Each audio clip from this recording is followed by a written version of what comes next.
Magandang hapon sa inyong lahat.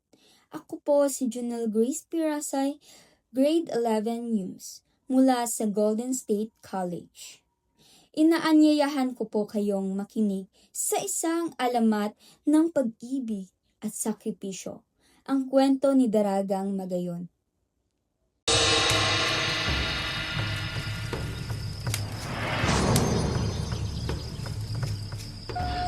Ang kwento ni Daragang Mayon, ang apoy at ulap.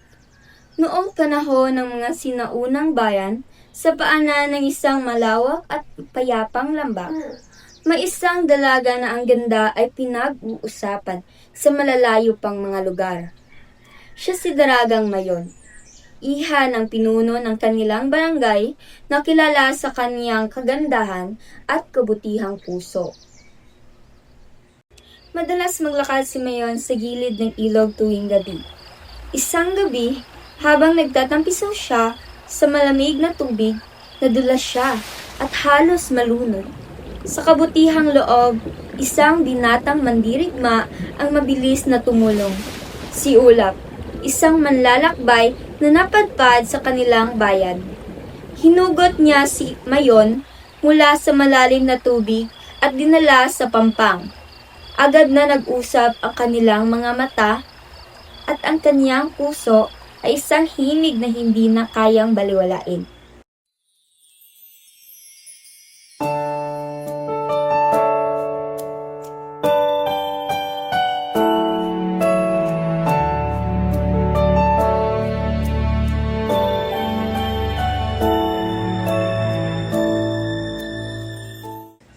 Hindi tulad ng mga ibang manliligaw na naghandog ng ginto, hiyas at mga kayamanan. Tahimik at marangal si Ulap. Ang kanyang matapang na pagkilos ang nagpaibig kay Mayon.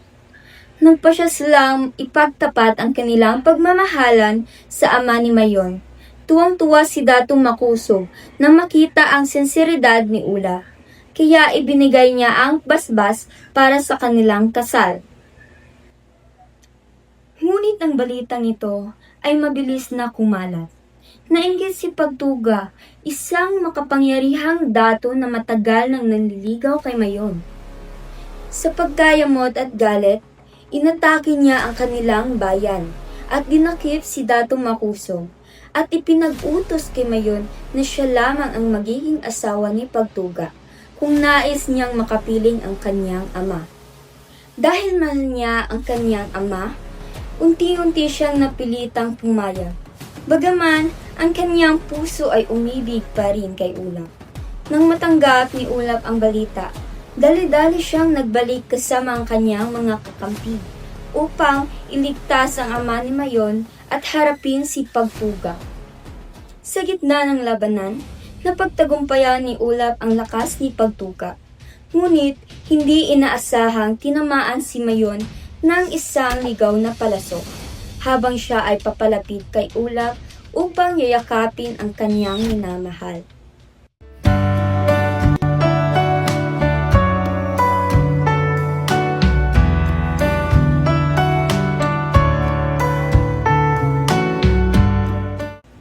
Si Ulap ngayon nasaksihan nitong nangyari. At sa sobrang sakit, siya rin ay tinamaan at tuluyang bumagsak. Nagluksa ang buong bayan sa pagkawala ng magkasintahan.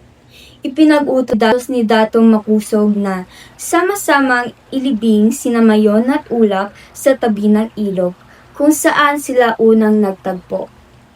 Sa paglipas ng mga araw, ang libingan ay unti-unting tumataas at naging isang matayog at magandang bundok na ngayon tinatawag na Bulkang Mayon.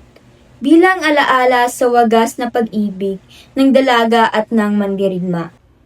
Ipinakita sa kwento na si Daragang Mayon ay handang magsakripisyo para sa kanyang ama at sa kapayapaan ng kanilang bayan. Si Ulap naman ay nagpakita ng tapang upang ipaglaban ang tama at ang kanyang minamahal. Dahil dito, natutunan natin na ang tunay na pagmamahal ay hindi lang tungkol sa sariling kaligayahan, kundi sa pagprotekta at pagtulong sa iba. At diyan nagtatapos ang kwento ni Daragang Magayon. Naway magsilbi itong paalala na ang tunay na pag-ibig at sakripisyo ay hindi kailanman nalilimutan. Maraming salamat po sa pakikinig.